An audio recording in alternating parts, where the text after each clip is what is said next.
todos aqui presentes, encarnados, desencarnados, espíritas, não espíritas, simpatizantes, sejam todos bem-vindos. O tema dessa noite é algo que creio que todos nós tenhamos dificuldade em colocar em prática, que é a reconciliação com os nossos adversários, com os nossos inimigos. Então, como exemplo a nos inspirar, eu trouxe uma história. Era o ano de 34 e havia uma revolução em Corinto, a Revolução dos Escravos. E o procônsul havia pedido auxílio para colocar ordem em Corinto. E um chefe romano, com seus militares, acabou estabelecendo o terror entre as classes lá naquela cidade. E era um dia lindo, quando um velhinho, cabelos brancos, passava pela praça, ia às compras, e havia um grupo de militares, de soldados, onde eles começaram a ironizar, debochar dele, e ele passou cabisbaixo, e os soldados disseram: "Como ousas passar por nós e não nos cumprimentar?" Ele, todo sem graça, respondeu: "Desculpa, não ousei." Por isso, levou várias bofetadas e foi libertado para ir às compras. Extremamente indignado com aquela ação dos soldados, ele foi revivendo na sua memória tudo o que o povo judeu já havia passado até então, um povo que é perseguido até hoje. E naquele ano de 34, então, a crueldade por essa perseguição era muito grande. Ele fez suas compras, na volta, passou por outro caminho para não se deparar mais com aqueles soldados, mas havia um outro grupo de soldados. Pensou ele: o que será que eu faço? Cumprimento ou não cumprimento? Decidiu cumprimentar. Que ousadia, disseram os soldados. E mais uma vez, ele foi esbofeteado. Chegou em casa, humilhadíssimo. Ele morava num sítio onde eles tinham plantações, ele com seus 2 filhos. O filho estava arando a terra, a filha o recepcionou, pediu o que aconteceu. Logo veio o filho, ele contou, e amargurado disse que ia ter com o chefe dos romanos no dia seguinte, porque não era justo toda essa humilhação que ele havia passado. Que já não bastasse eles tirarem praticamente todos os bens materiais e continuava aquela perseguição. O filho, Gesiel, tentou convencê-lo a não fazer isso, mas eles, estudiosos das Escrituras de Moisés, o velhinho falou que Jeová com certeza iria gostar, iria aprovar que ele fosse ter, então, com o procônsul, e para se cumprir aquele olho por olho, dente por dente, mesmo com os conselhos do filho para não fazer, ele foi ter com o romano no dia seguinte. E o romano achou um absurdo ele ir lá se queixar dos seus soldados. E achou uma ousadia, e então mandou que a justiça tirasse dele a chácara onde ele morava com os 2 filhos. Ele pediu impiedosamente para que aquilo não acontecesse, pois era só o que havia ali restado de bens materiais. Mas em 3 dias ele teria que deixar a chácara. E assim ele foi para casa muito revoltado. E a chácara do procônsul, ela fazia, era rumo com o terreno dele, tinha umas pastagens que estavam secas, e ele pensou então em vingança e ateou o fogo lá naquela chácara, naqueles pastos, e aquele fogo por aquele mato estar muito seco, se alastrou e levou em torno de 3 horas para eles controlarem o incêndio. Chegou em casa completamente nervoso por aquela situação, até envergonhado pelo seu ato. Nisso chega o filho Gesiel, com as mãos chamuscadas. Onde estavas, filho? Eu estava lá nos nossos vizinhos, tentando apagar o fogo que aconteceu e contando para o pai aquilo, e o pai se envergonhou mais ainda e contou então para os filhos o que ele havia feito. Não demorou os soldados virem até a casa dele e prenderem não só ao velhinho, mas a família toda, ele e os seus 2 filhos, Gesiel e a sua irmã. E a sentença para o velhinho era para ser 20 chibatadas. Mas Gesiel, não suportando a ideia de ver o pai sendo espancado daquela forma, assumiu o lugar dizendo que havia ele sido o autor daquele incêndio. O pai o contradisse e disse: não, meu filho, tu não vais tomar o meu lugar, fui eu que fiz. Por conta disso, a pena do velhinho foi de morte. E a do Gesiel, então, ele, além das chibatadas que ele iria tomar, ele foi encarcerado nas galerias. E a menina, mesmo chorando copiosamente, ela foi poupada dos sacrifícios e liberta, mas ela não tinha mais nem pai, nem irmão. Sabia ela que daquele cárcere o irmão não sairia vivo. Ela desesperadamente foi procurar por ajuda, e então uma pessoa de sua confiança lhe indicou um casal onde ela foi acolhida, passou com febre entre a vida e a morte por 3 dias, quase desencarnou, e assim foi orientada a sair daquela cidade de Corinto e foi então instalar-se em um outro local, que era Jope. E aí, Gesiel, na prisão, ele jamais conhecera lágrimas tão amargas como naquela hora. Como reaver a coragem e reorganizar o caminho? Por 30 dias foi recolhido a uma cela úmida, sendo após esse período condenado a trabalhos perpétuos no transporte de material, carga e descarga de embarcações. Então, o resto de sua vida ele seria escravo naquelas embarcações. Mas em uma dessas viagens, a embarcação recebe um passageiro ilustre, o jovem Sérgio Paulo, em comissão de natureza política. Ele adoece com febre alta, abrindo-se-lhe o corpo em chagas purulentas, que afastam os amigos mais caros. O feitor incumbe Gesiel de cuidar dele, que consagra-se ao enfermo com todas as reservas de afetividade e bondade. O doente melhora, mas Gesiel adoece. O comandante decide atirá-lo ao mar, mas Sérgio não permite, por gratidão a ele, libertando-o no porto de Jope, com a condição de mudar seu nome. Então, ele foi acolhido e curado pelos homens do caminho, que sabemos nós que eram os apóstolos de Cristo.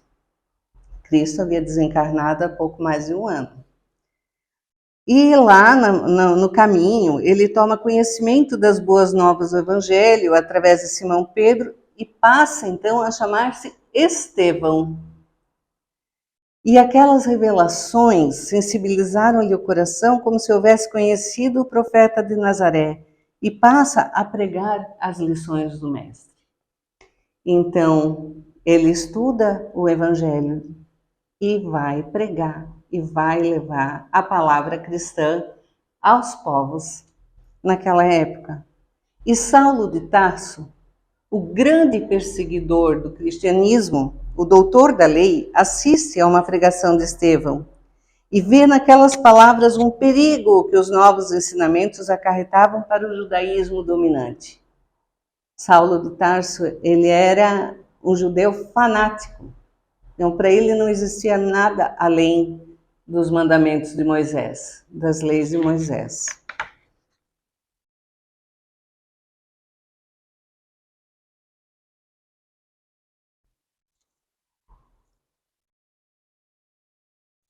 Me atrapalha aqui.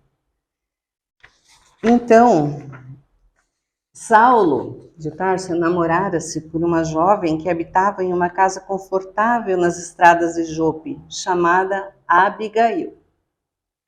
Essa recebia promessas sinceras de auxílio do seu amado a encontrar e libertar o irmão querido de quem não tinha notícias, dizendo ir ao fim do mundo se preciso para descobrir seu parceiro. Mal fazia ideia Saulo de que Estevão era o irmão amado de sua noiva Abigail, pois ele havia mudado seu nome. E Saulo encontrara nela a flor mística dos seus ideais, a alma que lhe estendia as aspirações e marca as núpcias para dali a 6 meses, ao tempo que julga necessário encontrar o irmão estimado de sua amada, que espera estar presente naquela data especial. Mas Saulo tinha que antes mandar apedrejar Estevão para o cristianismo não se propagar. E convidou Abigail para aquele apedrejamento. Quando ela entra na arena e vê que quem estaria sendo apedrejado, quem estava sendo apedrejado, era o próprio irmão, ela tenta frear o noivo, mas não conseguiu mais. E as últimas palavras de Jezeel, de Estevão a Abigail, foram de perdão. Cristo os abençoe, ele abençoou aquela união. Não tenho no teu noivo um inimigo, tenho um irmão. Saulo deve ser bom e generoso. Defendeu Moisés até o fim. Quando conhecer a Jesus, servi-lo-á com o mesmo fervor. Sê para ele a companheira amorosa e fiel. E assim Estevão desencarna, perdoando a Saulo, que era o seu maior inimigo. Saulo não se conforma que pelas atitudes dele, pelo comando dele, o seu cunhado foi morto. Dessa forma tão cruel, apedrejado. Abigail volta à sua casa, onde foi acolhida novamente pelos amigos queridos, mas ele não se conforma pela distância e ele volta, então, 8 meses depois para ter com ela. Mas aí agravaram-se em Jerusalém as perseguições aos simpatizantes do caminho. Saulo, obcecado pela ideia de resguardar o patrimônio farisaico, entregava-se aos maiores desmandos e tiranias. Odiaria o Cristo enquanto vivesse. Entre as angústias extremas, invejava a paz de Estevão, suas palavras de amor e perdão. Não lhe saíam da cabeça, ficavam ecoando. 8 meses após a morte de Estevão, não suportando a saudade e o amor por Abigail, decide visitá-la. E a encontra severamente enferma de tanto desgosto e desilusão. Encontrando amparo somente nas leituras do Evangelho que conheceu através de um ancião chamado Ananias. Mais uma vez o Cristo, sendo pedra no sapato de Saulo de Tarso. Pergunta a ela se é capaz de perdoar, onde ela responde ter conhecido as luzes do Evangelho de amor e perdão e diz compreender melhor ao noivo jamais esquecido. E Abigail responde estar tranquila, pois Jezeel está com Cristo e morreu legando ao noivo um sentimento amistoso. Agradece a dádiva de sua presença, pois vinha rogando a Cristo não morrer sem revê-lo e ouvi-lo. Saulo não conseguia dissimular a irritação que lhe vagava na alma. Até a noiva amada, o carpinteiro lhe tirara. Então, o ódio por Cristo se tornou a maior obsessão de sua vida. E como Abigail, então, ficou conhecendo o Evangelho através de Ananias, Saulo, com a morte da noiva, decidiu ir vingar-se e queria assassinar Ananias. Aí ele decide ir a Damasco, onde Ananias estava, e ao sol do meio-dia, às portas de Damasco, já avistando a cidade, as lembranças de Estevão e Abigail destacavam-se como a solicitá-lo a fortes interrogações. Sente-se envolvido por fortes luzes e tem a impressão de que o ar se fende como uma cortina. Ele cai do cavalo e vê aquela luz triunfante chegando, descendo dos céus, para perto dele. Os dois companheiros que viajavam com ele saíram dali. Eles não suportaram ver aquela luz toda e ele vê surgir a figura de um homem de majestática beleza. Sua túnica era feita de pontos luminosos. Os cabelos tocavam os ombros, a nazarena, os olhos magnéticos, emanados de simpatia e de amor, iluminando a fisionomia grave e terna, onde pairava uma divina tristeza. Incoercível sentimento de veneração apossou-se dele. Quem sois vós, Senhor? Pergunta Saulo. E Jesus lhe pergunta: Saulo, Saulo, por que me persegues? Aureolado de uma luz balsâmica e num tom de inconcebível doçura, respondeu: Eu sou Jesus. Saulo, naquele momento, não conseguiu suportar aquelas luzes e a visão lhe deixou cego. Amparado por um servo, entra na cidade procurando auxílio. Hospeda-se e no terceiro dia o hoteleiro anuncia que alguém o procura.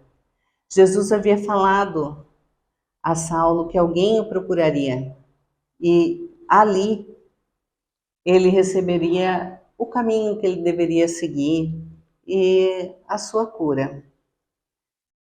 Irmão Saulo, o Senhor que te apareceu no caminho enviou-me a essa casa para que tornes a ver e recebas a iluminação do Espírito Santo. Vosso nome? Pergunta Saulo. Ananias. Ali Saulo compreendeu o que Cristo queria, né? A lição que Cristo lhe queria lhe ministrar. A ovelha perseguida vinha buscar o lobo voraz, ele pensou. Mas não. Ananias o acolheu, restituiu a sua visão através de um passe magnético e Saulo foi ter então os seus anos de introspecção, né? Ele foi para o deserto, por onde ele ficou 3 anos mergulhado em seu autoconhecimento, estudando o Evangelho e passando esse tempo, ele volta para pregar, então, o cristianismo e levar adiante, para quem ele pudesse, as lições cristãs. Mas ele passou por lutas e humilhações. Forças invisíveis proviam-lhe a mente. Mas sob a direção de Jesus, Estevão conservava-se ao seu lado como companheiro fiel durante 30 anos, renovando-lhe as forças para a execução das tarefas redentoras do Evangelho. Jesus quis que a primeira vítima das perseguições ficasse para sempre irmanada ao primeiro algoz de sua doutrina de vida e redenção. Nós podemos ter ideia do que é uma vítima de assassinato? Ser o anjo de guarda, ser o protetor do seu verdugo, daquele que o assassinou? Nós, passados mais de 2000 anos, às vezes não conseguimos perdoar uma simples ofensa, uma palavra mal entendida, um ato que nem é tão grave quanto um assassinato. Podemos fazer ideia da nobreza desse espírito, Estevão, que ficou ali durante os 30 anos que Saulo, agora chamado por, se renomeou, né? Ele mudou uma vogal e se intitulava Paulo de Tarso. Ele ficou 30 anos protegendo Paulo de Tarso. 30 anos Paulo passou por lutas e humilhações. Foi ter com os seus, em todo lugar ele era humilhado. Em todo lugar que ele ia, ele era condenado e foi preso e passou por lutas terríveis. Mas ao desencarnar, quem o recebe em primeiro lugar foi Ananias. Aí ele ouve uma cariciosa melodia intraduzível na linguagem humana e Ananias lhe diz ser o hino dos prisioneiros libertados. Me lembro bem da nossa aula passada, aula retrasada, onde a nossa irmã Clarice trouxe que a música que mais, a melodia que mais se aproxima das músicas angelicais são as músicas clássicas, mas que nós não fazemos ideia da beleza que são as músicas celestiais. Nós não temos como saber disso ainda aqui na Terra. Então, imagina-se, né? Qual era esse hino dos prisioneiros libertados? Deve ter sido incrivelmente lindo, belo. E aí surge na amplidão do espaço 3 vultos radiantes. Jesus no centro, Estevão à direita e Abigail ao lado do coração de Jesus. E os 3 vieram recepcioná-lo. Vem, Paulo, ser feliz, vem agora, meus braços, pois é da vontade de meu Pai que os verdugos e os mártires se reúnam para sempre no meu reino. Jesus. História essa ditada por Emmanuel, que foi o guia espiritual, o mentor espiritual de Chico Xavier. Então é um livro maravilhoso, onde fizemos esse breve resumo para nos inspirar a estudar esse tema. No 10, encontramos o capítulo Bem-aventurados os que são misericordiosos. E em Mateus 5, 25 e 26, Jesus fala assim. Jesus falava por parábolas e falou assim: reconciliai-vos o mais depressa possível com o vosso adversário, enquanto estáis com ele a caminho, para que ele não vos entregue ao juiz, o juiz não vos entregue ao ministro da Justiça, e não sejais metido em prisão. Digo-vos, em verdade, que daí não saireis enquanto não houverdes pago o último ceitil. O que quer dizer, o reconciliai-vos com os vossos inimigos enquanto estáis a caminho com eles, é enquanto estáis encarnado com eles. Para não levar para o plano espiritual essa inimizade, essa adversidade. Pois que alguém a quem a gente prejudicou, se desencarnar antes de nós, ele pode se transformar em um obsessor nosso, onde queira, com esse sentimento de falta de perdão, de rancor e de ódio, nos prejudicar muito aqui nessa existência ainda. Se somos nós as vítimas, esse verdugo, que não teve chance de se redimir, fica aprisionado até o último dos seus dias. Exemplo de Paulo de Tarso. Não saía da sua consciência tudo o que ele fez, perseguindo Ananias, perseguindo Estevão, a morte de Estevão. Mais tarde, ele tem visões, ele vê Estevão do seu lado, mas aquele sentimento de culpa foi muito forte, muito presente na vida de Paulo. Mas se não fosse Estevão, nós não teríamos o grande apóstolo Paulo de Tarso. Então tudo tem um para quê. A morte, como sabemos, não nos livra dos nossos inimigos. Os espíritos vingativos perseguem muitas vezes com seu ódio, no além-túmulo, aqueles contra os quais guardam rancor. E isso pode se perpetuar por muitos e muitos séculos. Quando nós teremos oportunidade novamente desse resgate com os nossos inimigos, com os nossos verdugos? Então, vai ser séculos e séculos e séculos de quê? De prisão. Nesse sentimento de ódio, de rancor. Então, não é melhor ir lá se reconciliar com aquele a quem prejudicamos? Ou perdoar aquele que vem nos pedir perdão? Pois se nós não perdoamos, nós estamos o quê? Evidenciando o nosso orgulho. Falta-nos indulgência. Por que Deus permite, então, essas obsessões? Permite para os punir do mal que a seu turno praticaram, ou se tal não ocorreu, por haverem faltado com a indulgência e com a caridade. Não quisemos perdoar, ou não pedimos perdão. Então Deus permite isso, que não é como um castigo. Deus não quer o mal, Deus não quer que um filho seja castigado, mas é lei, é a lei do retorno. E com isso, com essa dor, a gente acaba aprendendo com o tempo. Quando a gente cansar de sofrer, quando a gente cansar desse sentimento, desse ódio, desse rancor, e a gente se reconciliar com os nossos inimigos, com os nossos adversários, a gente não sente um alívio, um peso saindo das costas? Se não temos oportunidade de fazer isso, se a pessoa já desencarnou ou não encontramos mais, como nós podemos pedir perdão e nos reconciliar? Através da prece, através da oração. Orar todos os dias, se imaginar abraçando esse inimigo. Não desejar-lhe o mal. Perdoar alguém, perdoar um inimigo, não é querer ter ele no coração, no mesmo espaço que a gente tem um amigo, mas é não querer mal, não desejar o mal, não ficar feliz quando algum mal acontece com essa pessoa. É nos libertar de todo sentimento ruim.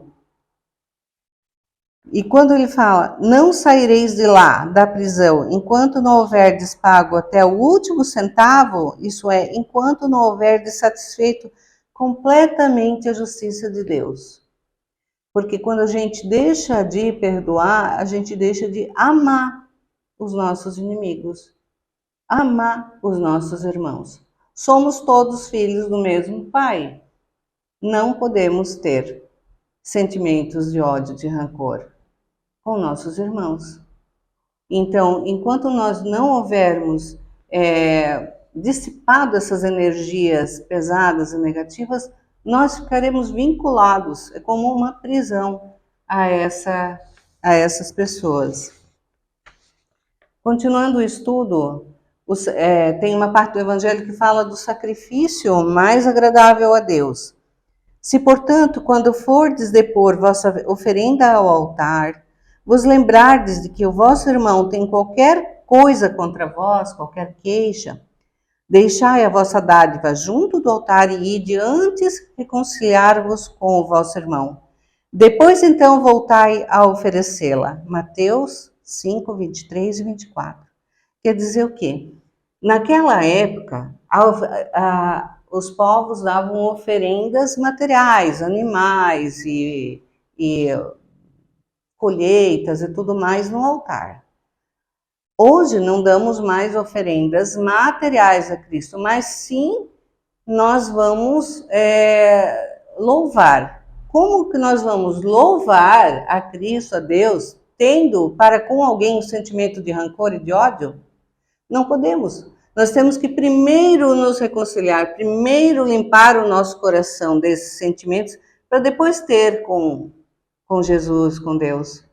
Quando nós oramos, a oração dominical, nós não pedimos assim: perdoai as nossas ofensas, assim como perdoamos os nossos inimigos. Então quer dizer que para nós queremos pedir perdão a Deus. É outro peso e outra medida? Mas não, a gente está orando assim como perdoamos aos nossos inimigos, aqueles que nos têm ofendido. Dessa forma nós iremos estar recebendo o perdão divino. É o que nós pedimos. E se não conseguimos perdoar, Deus ainda permite que aquele obsessor nos atinja. Obsessor, às vezes, pode ser de encarnado para encarnado, desencarnado para encarnado, encarnado para desencarnado, desencarnado para desencarnado. Esse ódio, esse rancor vincula essas pessoas. Jesus ensina que o sacrifício mais agradável ao Senhor é que o homem faça do seu próprio ressentimento, que antes de se apresentar para ser por ele perdoado, precisa o homem haver perdoado e reparado o agravo que tenha feito a algum de seus irmãos. Só então a sua oferenda será bem aceita, porque virá de um coração expungido de todo e qualquer pensamento mau. Nós podemos exercitar todas as noites, assim como Santo Agostinho nos ensinou no Evangelho segundo o Espiritismo, fazendo uma autorreflexão, se ninguém tem de nós nada para se queixar, né, do que nós fizemos durante o dia. E se tem, nós podemos orar, pedindo perdão por aquele ato. Às vezes é uma coisa leve, um xingamento no trânsito, ou uma palavra dita de uma forma um pouco grosseira, né? Às vezes estamos nervosos e tudo. Então, se nós não encontramos mais aquela pessoa, que pode ter sido um estranho que nós encontramos em algum comércio, em algum local, que nos atendeu e fomos um pouco grosseiros, pedir perdão através da prece. E assim limpar o nosso coração e procurar, com essas ações de autorreflexão, procurar no dia seguinte, nos dias seguintes, sermos melhores e não voltarmos a errar do jeito que erramos. Então, muitas vezes nós temos que aprender hábitos novos, o da colocação das palavras. Nós que viemos de origem germânica temos muito forte isso de não sabermos nos expressar, às vezes, de uma maneira amorosa, carinhosa, e colocamos as palavras de forma muito seca que podem ser interpretadas pelos outros como grosseria. Então, adquirir um hábito é bem difícil. E perder um hábito adquirido é mais difícil ainda. Então, é um exercício diário que nós temos que fazer. As instruções dos Espíritos no Evangelho do Espírito de Bordeaux, 1862, diz: Espíritas, jamais vos esqueçais de que, tanto por palavras como por atos, o perdão das injúrias não deve ser um termo vão. Pois que vos dizeis espíritas, sede-os, ouvidai, né? Esquecei o mal que vos hajam feito, e não penseis senão numa coisa, no bem que podeis fazer. Aquele que enveredou por esse caminho não tem que se afastar daí, ainda que por pensamento, uma vez que sois responsáveis pelos vossos pensamentos, os quais todos Deus conhece. Cuidai, portanto, de os expungir de todo sentimento de rancor. Deus sabe o que demora no fundo do coração de cada um dos seus filhos. Feliz, pois, daquele que pode todas as noites adormecer, dizendo: nada tenho contra o meu próximo. Jesus, quando foi crucificado, nos seus últimos momentos, qual o pedido dele a Deus? Perdoai, Pai. Eles não sabem o que fazem. Se nós conseguirmos colocar em prática isso e pensarmos que nós temos que perdoar aquelas pessoas que tanto nos machucam, que tanto nos ofendem, que tanto estão em guerra por nações, por poder, por religião, se nós pensarmos que eles ainda não sabem o que fazem, eles ainda não têm consciência do mal que estão fazendo, é mais leve para a gente aprender a perdoar e começar a colocar em prática a oração por esses sofredores.